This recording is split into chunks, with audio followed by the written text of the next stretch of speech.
je nama mvuga kino na Yuda yagendanye na Yesu bararana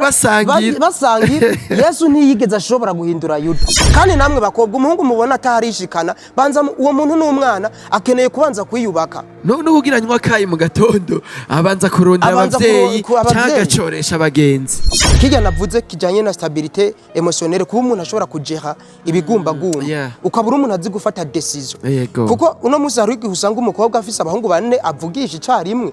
kandi gusa batanu 10 bose akabwira ngo arabakunda I love you abandi nabo bakavuga ngo reka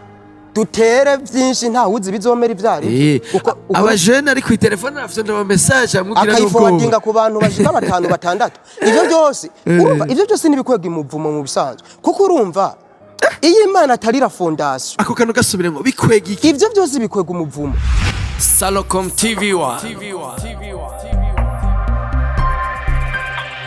Salocom TV1 on YouTube. Shalom bakunzi ba Salocom TV1 uno musi n'umugoroba mwiza aho tugomba dukora ikiganiro cijoro muri kumwe na Gile behind camera muri kumwe na 1K mu buhinga bw'ivyuma muri kumwe na Bienve on the mix nga tukaba dufise umushitsi kandi ari we Guy merci ndazi muramuzi twagomba rero tudatevye twinjire idonido mu kiganiro kiri special pour les jeunes. Karibu sana mzee. Murakoze cyane. Meze neza gose. Uno munsi mwiriwe bien bikorwa byagenze neza. Shaniriwe neza ndashima Imana kandi nditeze yuko abajene baza guhezagirwa n'ikiganiro cy'uno munsi. Uno munsi nahisemo ko twogira ikiganiro imbere ko muzosubira mu bikorwa vya misi yose iyo muri mu ikiganiro kijanye ngo ni gute umujene yo kwitegura nk'ugiye kuzokubaka urugo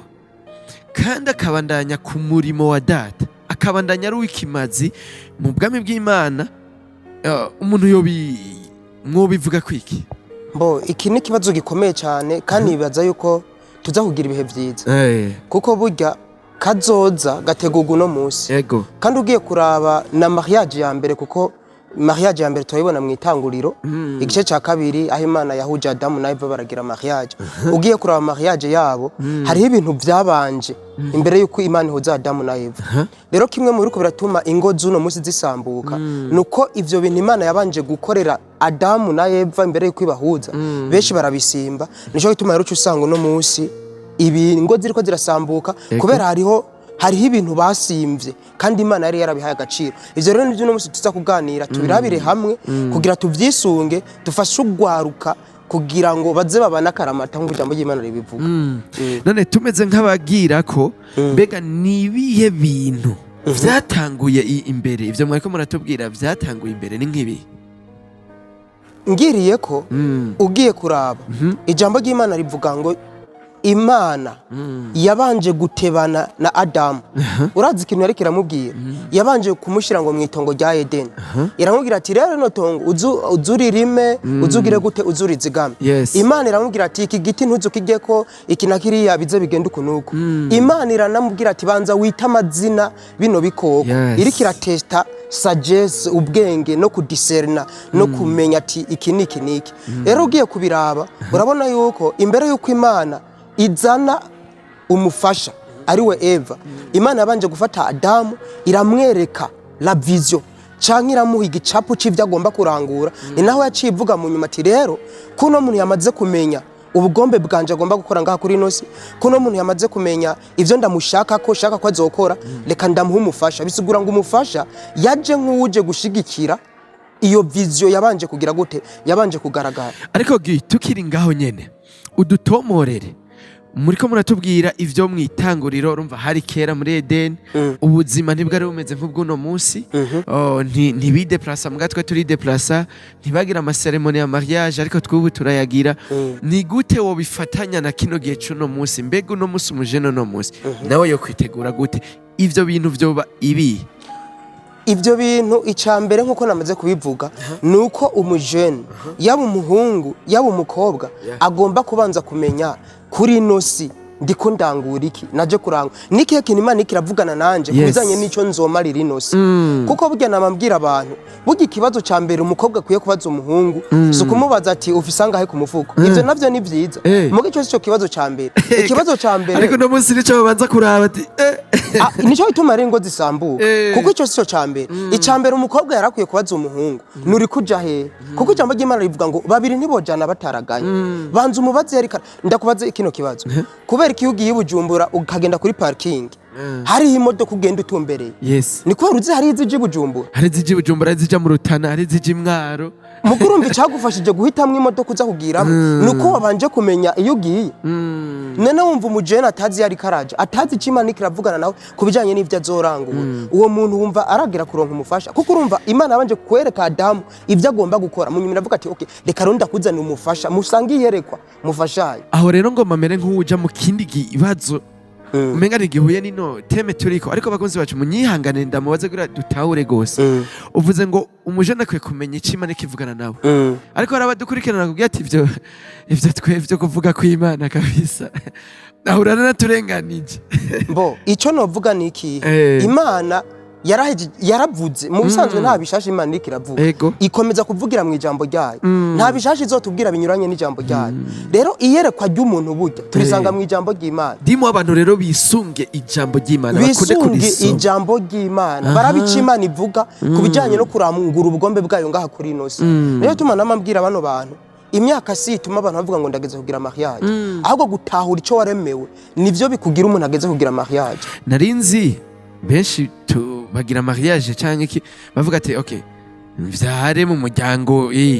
tunagure abandi babone ko nanje nateye iteka umuryango mu vy'ukuri gutera iteka umuryango si bibi kuvyara navyo si bibi mugabe icyatumye Imana ihuza Adamu na Eva nikiya kintu Imana avuze reka ndamuronderere umufasha aza kumufasha iki hariho vision iyerekwa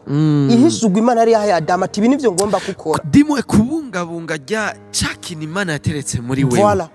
kandi urumva yaba umuhungu agomba kuba yaratawe ico kintu yaba umukobwa agomba kuba yaratawe ico kintu kuburyo haje umuhungu kumurondera amaze kumva ivyumviro vyiwe akumva yari karaje arashobora kumenya tuno muntu ngerageje kumva yari karaje ndumva no muntu ntitwojana kuko iyo ndiko ndaje si yari karaje hari ikindi kibazo nagomba kubabaza gikomeye kenshi turakunze kubona iyo umujene araje arageze igihe arubatse urugo yahora ari umukozi w'Imana yahora ari umuvuga butumwa yahora akora ibitandukanye bimwe tubona kenshi bikunda gukorwa arashitse mu rugo birazimye nuko atateguwe cyane nuko atiteguye bijya navyo biva kuki ivyo biva kuri ibinyene vyo kudagira gute vyo kutaba waratahuye intumbero ya mariage ubundi bwo abantu babiri bahuye bategezwe gukorera Imana kurusha yego rero iyo baciye bagabanura abo bantu bisigura yuko batari bwatahure neza umugambi wa mariage kuko n'ijambo ry'Imana rivuga ngo babiri barutume bisigura nimba wowe wahora ukorera Imana urumwe hakaba haje undi agira kabiri hategezwa kuba inguvu zigwije rero bajya baca babivamwo ugasanga no gusenga ntibagisenga hari ikintu kidasanzwe cabaye muri bo kandi atari ciza hari abajene bari ngaha bavyumve bariko baradukurikirana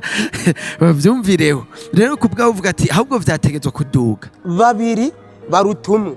rero bisigura ngo mutegerezwa ahubwo kwagura nico gituma Imana acibaho umugisha babwira ngo nimugwire harimo ikintu cyo kugwira si kugwira mu bana gusa nkuko bamwe bace bavuga bavyara nabo badashobera muri mukore ngo musenyi ngo budure musenyi wo kwira urumva abantu ntibabishizemo n'ubwenge bopfa guruduka ijambo ry'Imana bifata uko nyene mugasanga nta bwenge bariko barashiramo no kwiyumvira dufise ikibazo gikomeye aha rero kirakomeye kandi unyishura uri clair et direct yego dufise abajene uno musi nigeze kuja mu gikorane umukozi w'Imana acavuga ngo uno musi abantu tuzi ngo turongoye ngo gwaruka kumbe turongoye abagabo n'abagore ngira muratahura ivyo nshatse kuvuga hari abantu baja kubana ebana ibintu ndabuza n'uburyo ndabivuga imbere ya kamera muvyumva gute mubivuga kwiki je nama mvuga kino kintu hari abantu bampezagira muri Bibiliya n'umuntu yitwa Mariya n'umuntu yitwa Yosefu igihe kimwe mu marayika yabwiye Mariya ati ugiye gutwara inda ugiye kuvyara yabajije ikibazo mu marayika ko naramenya icitwa umugabo bizogenda gute na Yosefu akibona Mariya afise inda yaciye avuga ati iganda yayikuye bisugura uko ari babiri bari muri fiançailles bari muri relation mugabo bari baragize gute bari barizigamye bari abantu bubaha Imana no muri relation bisugura Mariya ntiyigeze abona na Yosefu bataragira mariage ivyo rero muvuze ni ibintu bihari je hari ahantu ndi abajene benshi tubibutse yuko uri mu mahanga muri Chypre yego yeah n'ahandi maze gutembera kuganira n'abari abajene benshi no mu mafiançailles babana nk'abagore n'abagabo kandi birababaje kandi agomba mbwira abajene muri ko muranyumviriza hari n'abari ngahanya bariko barakurikirana abariko baranyumviriza bose n'abazonyumviriza yego wa muhungu we nta rusho ufise ko kuryamana n'umukobwa mutaragira mariage ikindi cya kabiri ntuvise n'urusha ko kumukora ku matako canke hehe na hariya mukora ntivyemewe nta rusho burabirondera ntabarabe umugore wawe ibi ndabivugira imbere ya kamera n'umukobwa rizokunda nabaravyumva kirazira nivyo muri mariage bige none Yosefu na Mariya batubera akarorero kabisa none kurika rakurikirana kino kiganiro nabo bariko raturaba nk'ubu unye uvuga ati vyaramaze gushika abikosore gute yigenze gute uwo vyamaze gushika ndakunda urukundo rw'Imana haracariho ivyizigiro ni wihane ntuzubisubire saba imbabazi Imana hama ntuzubisubire hari undi mujene yoba avuga ati jewe mfise umufiance canke couple urabona ivyo biragoye niwe angurira amayinite niwe angurira chocolat jojo niwe ibiki nibiki bon hari nabandi bakubwiye ati niwe afasha mu buzima niwe ndihira inzu niwe ndihira ishuri abo nabo gutegi icambere nagomba kubanza kubabwira ubufasha bwa mbere buva ku Mana igihe uzobwihanze amaso nguriya ampevye bizoca bigenda gute ntuzoburagera ku rugero rwo kwizigira Imana Dawidi yavuze ngo ndunamurira amaso yanje ku misozi yo mwisi ugutabagwa kwanje kuzova he yavuze ngo ugutabagwa kwanje kuva kuhoraho yaremye ijuru n'isi erega giye ntago ciriyemwo nuko napfuye kubibaza nyene twebwe abajournaliste niko dukora hari nabo uhora wumva mu nyuma ngo barahebanye gwebana ngo subiza ivyi wanje naguhaye si nivyo gusa je ikintu nashaka kuvuga niki mu vy'ukuri nuko turaza kugaruka kuri bige bintu nari navuze bidufasha gutegura ibijanye na mariage ubundi ikintu nashaka kubwira abantu bariko baradukurikirana niki burya hari abantu bama baja gusiguza ngo mbashaho no muhungu n'ubugombe bw'Imana ku buzima bwanje cyangwa no mukobwa n'ubugombe bw'Imana ku buzima bwanje umuhungu wese akubwira umenga ariko arakumanipira ngo tudakoze ibi ngo candaguheba ngo ibi nabiriya uwo muhungu mu vy'ukuri nubuvugishwa ahubwo ariko arivugishwa ko nyene ni muhebane siwe kuko umuhungu nyawe ntazokujana mu vyaha hari abakirisu rero bafumba umwotsi je niko kunda kuvuga ngo yohava mpeba noba ngowe ngo yoshavura je umviriza nababwira kuri ino si ntiduhari kugira ngo tunezereze abantu cyari tugire guri duhari kugira tunezereze Imana umuntu ariko kujana mu nzira itari nziza inyuranye n'ukuri kujambo ry'Imana uwo mukobwa siwe uwo muhungu siwe kuko hariho n'abahungu bavuga bati tutaryamanye ngo reka mbanze mpime ngo no bimenya gute ibi nabiriya je namabaza ikibazo abantu Adamu nawe bapimiye ibi nabiriya he nahe kandi barabyaye Kayini nabe na Zeti fiance wazava mubwira ati cyo muhungu n'igikashi jewe ndashobotse cyane kandi je ndoroshe kandi jewe nzokunda umukobwa muga nzokora ibibereye mu gihe gikwiye nagomba mbaza ikindi kibazo gikomeye kandi umukobwa azonyanka ngo ni kubera ameze ukuntu ntazo bafise mu ntazobariwe birakomeye kabisa abakozi bacu mubandanye mugira subscribe kugira ngo abantu babandanye bamenya vyinshi ku biganiro vya Salocom TV1 mugira ama comment kugira twumve ivyo twongerako n'ivyo twohinyanyura ikibazo rero gikomeye uyu munsi turabona ama divorce mu nzu y'Imana vyagera muri aba bajene bo bagira mu mariage ubu unye c'est catastrophique none bijya navyo tugire gute nuko badasenga cyane ni shetani yagwijije ngene satani yakomeje nyene yagwijije pressure ikintu novuga kuri iki kijanye na divorce ubwa mbere mu vy'ukuri divorce so umugambi w'Imana yego ikindi cya kabiri kiriko kiratuma abantu benshi bagira ama divorce ni vya bindi twaherako abantu baje muri mariage batari préparé abandi bakagira ama mariage donc batateguye abandi bakagira ama mariage avec des raisons zitari bibliques abajene bo no musi tubivugisha ukuri bo baja kugira mariage abona mu gitanda gusa mu gitanda abona byo mu gitanda urumva muga bijya navyo bijya biri mu bigize mariage muga sivyo ni parti noya mu ma parti agize urugo aha none ya divorce tuyagwanye gute tuyagira iki kugira biveho je nibaza yuko icambere ari uguhitamwo nabi abantu babiri bahura batazinanye siniko mvuga kumenyana mu buryo bw'umubiri muga mu buryo bwo kuvuga ngo turiko tujaha kubona ihangiro nta vision bafise bakaca bahura je namvuga suko umuntu ari umukobwa ngo arageze kugira mariage umukobwa ataramenya ico agomba kuzoshika ko mu buzima ataramenya yerekwa giwe uwo ntaragera kugira mariage babandi bakeneye ngo amaboga ngo umuntu ngo nyene ivyo vyose ntituriko turabwira abahungu mureke kuja muri gym mujeyo vraiment muba abasore base neza muga mutahura yuko icambere ari yo vision ukurangura ubwo bugombe bw'Imana ikindi ca kabiri niki hariho ivyo Bible itubwira mu bijanye no guhitamwa nko mu nkakarorero ntushobora kuvuga ngo uzogira mariage irame wewe urakijijwe wahisemo umuntu adakijijwe umuco n'umwiza ntibibaye nimba uri uwo mu nzu y'Imana hitamo uwo mu nzu y'Imana mugabo kandi kindi naco novuga muri abo bantu bakijijwe hari abantu bakira abana kandi umwana ntabageze kugira mariage mariage ni abantu bafise maturité spirituelle kandi ko ndavuga maturité spirituelle ndiko ndavuga ibijanye n'urugero rwo kubanza kumenya ibintu by'agaciro mu bwami bw'Imana ikindi ca kabiri hari ico niyita stabilité émotionnelle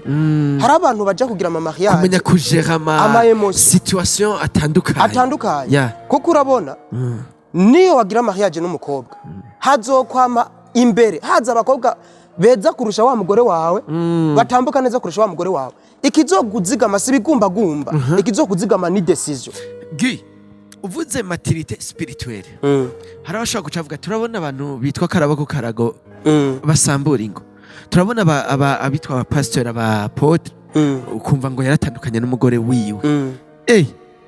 none ivyo navyo tubifate gute karibo bari imbere yacu je reka nakubwire kino kintu turiko turavuga gukura mu gakiza nituko turavuga ba revera ba bishop nituko tuvuga amatiti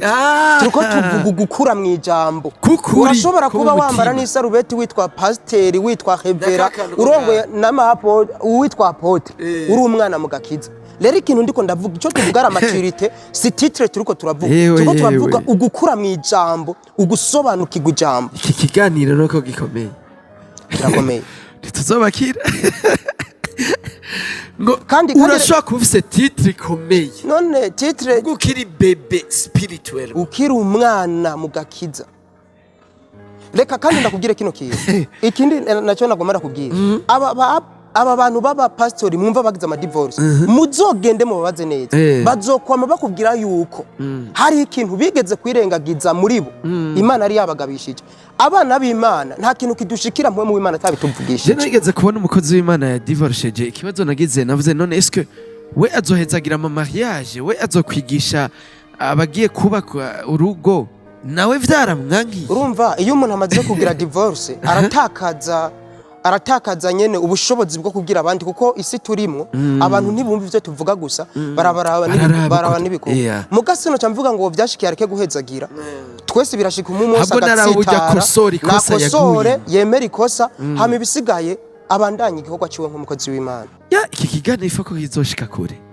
Imana ibidufashe amen bakozi bacu muzodufashe vraiment mugikwiragize henshi yashoboka. Alors tubandanye ku kiganiro muri sije yacu twari none rero ni gute umuntu yoca yitegura neza kugira azobe ikimazi mu muryango wiwe yongera abe n'ikimazi mu bwami bw'Imana. Okay, jewe mvuga nti hariho ibibazo umuntu agomba kwibaza ubanze wibaze kubera iki ngomba kugira mariage kuko niyo wibaza impamvu ugomba kugira izo mpamvu zizotuma umenya vy'ukuri yuko utari mu ma emotion canke vy'ukuri wakuze nyene ugeze kugira mariage. Nk'ubu nk'akarorero umuntu umajije kwera ko ugomba kugira mariage acangura kugira ngo jewe umukobwa twiganye yaragize mariage nguriya nawe yaragize mariage urumva uwo muntu agize mariage kumvo itariyo rero mu kwitegura reka umwe wese abanza amenye ubugombe bw'Imana ku buzima bwiwe amenye icyo Imana ikiramuhamagarira bizomufasha guhitamo neza. Ikindi cya kabiri nama mbwira abantu niki kijya navuze kijanye na stabilité émotionnelle kuba umuntu ashobora kujeha ibigumbagumba Yeah. ukabura umuntu azi gufata decision Yego. kuko uno musi hari igihe usanga umukobwa afise abahungu bane avugisha icarimwe Bane gusa, batanu, cumi. bose akababwira ngo arabakunda I love you. abandi nabo bakavuga ngo reka dutere vyinshi nta wuzi bizomera ivyari abajene ari ku telefone afite ndaba message amubwira akayiforwardinga ku bantu bashika batanu batandatu ivyo byose urumva ivyo byose nibikwega imuvumo mu bisanzwe kuko urumva iyo Imana atarira fondation ako kantu gasubire ngo bikwega iki ivyo byose bikwega umuvumo kuko urumva c'est pas Dieu qui est la fondation. Yes. Iyo Imana utayigize umushinga uba wubakiye ku bindi uba wubakiye ku bindi rero abantu nibareka Imana iba umushinge bayisunge muri mariage ibintu byo gusanga wemereye abahungu batatu nigeze kumva umukobwa yakundanye n'umuhungu aramubwira ko amukunda haciye igihe gatoya azabona wa muhungu bakundana amuzaniye invitation ati bugenda giye ahandi urwibaza ivyo vyama vyashitse ukazobona umuntu murakundana asohoye invitation ni kibazo gikomeye benshi barabaraba bakaja mu ivyo bitaro urabona ivyo ndabisubiyemwo mwe muri ko muravyumva muri ko mwubakira ku musenyi muri ko mwubakira umva birimwe umuvumo ku bintu bitakomeye bizoca bisenyuka nimwubakire kuri Kristo nimwubakire ku kuri kw'ijambo ry'Imana kandi iki nacyo namambwira abantu nk'abantu bari muri fiançailles biga kubwizanya ukuri kuko kimwe mu bituma ningo zisambuka imbere harimo kutabwizanya ukuri kazubona umuhungu yarakuyerotse ko ntigeze kubwira kahise mubwirane kahise kiwe hari abantu batinya kahise kanyu hari abantu batinya kubwirana kahise ukazabumva bavuze ngo yango yoca mpebe mubwiza ukuri kandi nimba gukunda vy'ukuri azosporta kahise kawe hari amaka ahora shika swate ku mukobwa cyangwa ku muhungu ugasanga giye kubakana n'uwundi aramunyegeje yuko afise umwana nivyo naringira mvuge hariho kazi shika ugasanga umuhungu yaraguhishije yuko vyashitse aratsindwa aravyara handi we mumaze kugira mariage kubera avuga ati vyaheze ukazobona umwana mpaka kungana imyaka ati ndaje umukobwa nawe yarakoze ivyaha kumbure ntibigikunda ko avyara ukazosanga imyaka ibiri iraheze muri ko musenda amadayimoni adahari harabanywa ibinini harabagira ibintu byinshi hama ejo bikanga kasama kandi akababizi ko kandi akababizi muga kabiguhisha ngo dusenge murumva akirirwa araruhisha abantu kandi azi ko uwo mutwaro agomba kuvugisha ngo bamubohoze bakaba bariko babohoza ibintu bitaboshwe kandi ni inkurikizi z'ivyo yagendeyemo rero gico namambwira abantu mwige kubwizanya ukuri mubwizanye kahise kanyu mukabwizanya ukuri bizobafasha n'ijambo ry'Imana rivuga ngo mwubakire ku kuri mukenyere jambo Imana murifate mucakira inkota ya mwema hari abandi baragira mu mariage n'ivyo ibindi biteguye babwizanyije ukuri mu ugasanga côté financière ipanze neza ico kibazo nari ndagikeneye kuko abakobwa kare tugitangura kuvugana nibajije yuko abakobwa bavuze bati none mushaka tuje ku bahungu batacu bafise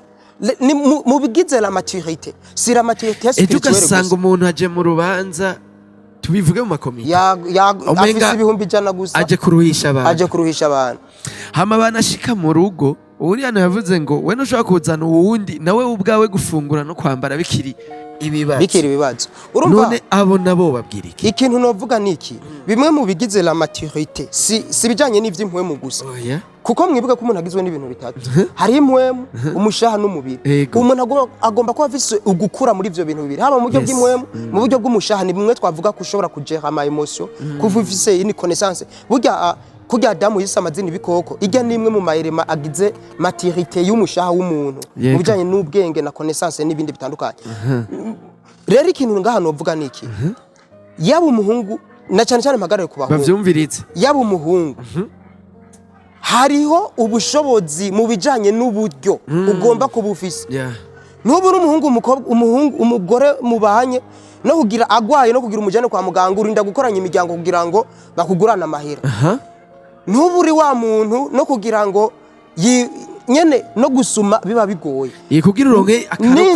n'inzu ugasanga ntugira mugo ushobora gupanga mugo ukaba ufise n'amahera yo kugira yo kuri haluwaye ivyo ni ibintu umuhungu agomba kuba afise ivyo utarabishikako reka kurota mariage banzurondera ivyo bintu bishike banzurondera ivyo bintu bishike kandi namwe bakobwa umuhungu mubona atarishikana banza uwo muntu n'umwana akeneye kubanza kwiyubaka no kugira nywa kayi mu gatondo abanza kurondera abavyeyi cyagacoresha abagenzi uwo ntaragera kugira mariage bakunzi bacu muravyumva yego ni je ndimwe mugabo nigiye ariko arabivuga. Reka ndabibabwire neza. Adamu Eva yaje ashikira ahantu huzuye ibintu. Adamu yarafise byose. Mugabo ikindi mbwira n'abakobwa. Hari abakobwa aje bavuga bati okay, ndiko ndavuga ibijanye n'ubutunzi, siniko ndavuga ngomba kugira ama miliyoni, muga turiko turavuga hari ibintu do base bikenewe biri essentiel ugomba kuba ushobora gupurvoya kuronka no gushobora gukora. Muga kandi reka ndakivuge n'abakobwa mugomba kubimenya. Hari abakobwa bagenda uko nyene nawe ntashobora no kuronka n'ibihumbi 5 ku kwezi ukazubona agiye kugira mariage, agiye kwicara ngo barindire mugazomu umugabo. Je namamvuga kino kintu ntuzi bizoba muri mariage, ushobora kugenda umugabo akazi kakaca gahera canke hakaba ikintu utari witeze. None nimba tacho nawe wari ufise ukora wumva utaje gusega mwibarabara, bica biba ikibazo. Rero mushire mu bwenge mureke gutwagwa n'ibigumbagumba. Mariage ni y'abantu bafise stabilité émotionnelle kandi bafise bageze ku rugero rwo gukura mu buryo kanaka. Jacob bwanje ibibazo nari ifise numva bikwiyengera ari uta urayatahuye, sinzi ko nawe ari kandi kantu wokongerako. Akandi no kongerako naka nuko mu rugo abantu by'ukuri bokwama bisunga ijambo ry'Imana. Je namvuga ni kimwe mu bituma n'ama divorce aba nuko nk'ijambo ry'Imana ribwira abagore femme soyez soumise, namwe mwubaha abagabo banyu, namwe bagabo mukunda abagore banyu. Mugabo abakobwa bubi iryo jambo la soumission umenga ntibarishaka ntibarikunda. None nimba ugwanije ic'Imana yavuze wowe wumva kuko uri umukobwa guhakana kuba soumise, kubaha umugabo, kuja musi y'umugabo kumva kumwubashe. Mbere Petero avuga ngo mwita abagabo banya bami nkuko Sara yita Aburahamu umwami. Mugabo abakobwa ivyo ntavyo bagishaka. Ibyo rero bisigura muri ko murirukana Imana kuko Imana niyo yabisabye kandi irazi impamvu yabisabye. N'abagabo basaba gukunda abagore. Rero umugabo akore responsibility ziwe, akora inshingano ziwe, n'umugore akora ibyiwe. Ikindi naco mubiherekeresha amasengesho, muzoraba yuko mutazoba mwijuru rya kabiri, mukundane gushika n'imvi zije. Amanibutsa abantu yuko hari abana bakurira mu iryango bagakurana ibikomere bivuye ku kungena abavyeyi bagize urugo ntibarupanga neza. Umwana agazoca akura atuntuye. Mbega abo bavyeyi bo babwira iki? Ntarabwira abavyeyi, reka mbwira abana. Muri ino si hari ibintu byinshi tubona bishobora kudukomeretsa. Muga ikintu novuga ntitwubakire ku byo tubona. Ijambo ry'Imana rivuga ngo dutumbere Yesu wenyene. Abavyeyi bawe bashobora ko barananiwe mugasisinye yuko nawe uzonaniwe. Hari umuhungu akubwiye ati jene nzokubita umugore kuko na papa yarakubita mama. Papa wawe si karo. Imana ntigeze ivuga ngo hanga amaso so wawe, yavuze hanga amaso Yesu wenyene. Kristo Yesu niwe gicapu, niwe gicapu yari mu buzimire. None kubera ko kwirikira umwiza, kwirikira umuco. Umuco ni jambo ry'Imana, umuco ni Kristo Yesu. Nta jambo ry'Imana rihurusha umugabo gukubita umugore. Mukunde niko jambo ry'Imana rivuga. Twibutsa abakunzi bacu yuko muri Salocom dufise ibintu bitandukanye kandi bishobora kubafasha mu buzima bwa misi yose. Hariho imprimerie aho dufise imipira, amashapo ushobora bakabandikirako ivyo mwifuza vyose. Tukaba dufise na studio record audio, tukaba dukora n'ama video, abafise amafilme, abafise imanza, murahawe ikaze. Mukaba mubona na runo rubuga nugwa Salocom ariko twise Salocom TV1. Ndakubaza ikibazo. Yego. Birakunda ko umukristo abana n'umuntu badasangiye kwizera? Iki kintu reka ndakivuge kandi munyumvirize neza. Atwetaho hari abacavuga ati je naho twobana n'umuntu w'umwicanyi cyangwa w'umusuma nzomusengera hinduke. Bene data, ndakunda ngende jambo ry'Imana ridusaba yuko tutagomba kuryongera ko cyaje turi kure. Bibiri ivuga ngo umuco n'umwiza ntibibana. Ngire ko mbwira umukobwa ari karanyumviriza. Haje umuhungu adakijijwe kukurondera. Nta n'impamvu yo kuja kugora Imana ngo mana ngo no muhungu n'ubugombe bwawe. Umviriza si ubugombe bw'Imana. Ariko hari n'abahungu bakunda abakobwa, n'abahungu mukunda abakobwa. Umviriza umukobwa wese adakijijwe, wowe wakijijwe ntiwemerewe kumukunda. Umuco n'umwiza ntibishobora kuba. Kandi namubwira abantu bantu impamvu. Wowe wakijijwe ufise mpwemu yera, uwatakijijwe nta mpwemu yera afise. None mwege muzohura gute mufise ubwami bubiri butandukanye? Erega nico abantu badatahura. Mariage ni kwira turangura ubugombe bw'Imana. Kandi umuntu adakijijwe murabizi neza ko adashobora kurangura ubugombe bw'Imana. Nico bituma bibiri twihaniza cyane. Kandi ngira ko ndababwira kino kintu. Kimwe mu byasambuye abakozi b'Imana tuzi bakomeye. Imana yame babwira ati ntimuzoje mu banyamahanga abantu mudahuje kwizera. Rabicishe Salomo. Yarafise amasezerano menshi, yarafise ubuvugishwa bwinshi ku buzima bwiwe. Salomo yaba ntuzeye Samusoni bose bagiye mu banyamahanga, amaherezo yabo murayazi. Nagomba mbwira abantu muri ko muranyumviriza, si ubugombe bw'Imana yuko abantu babana umwe akijijwe uwundi adakijijwe, kiretse mwabanye mutarakizwa umwe agakizwa mu nyuma. Mugabo uri kuranyumviriza wakijijwe, amahitamo yawe ari mu bana. Hari amafenta ahoraba nk'umuhungu cyangwa umukobwa uwo ari we wese agaca kubesha atereka mbe ndaza muri eglise wanyu canke bashana bibiri akayitwara imwe nini kugira akakubwira mu mutima cyane nawe nyene akabibwira abagenzi ati nkapfa kumushikana shijya bibiri nzoja ndabiyo ndayibika. Reka ndakubwiza ukuri mukozi w'Imana. Ego nimba uri umuhungu bikaba byarashitse bakaguhenda muri ubwo buryo cyangwa ukaba uri umukobwa bakarashitse guhenda muri ubwo, ndakeka cyane ubucuti ufitaniye n'Imana,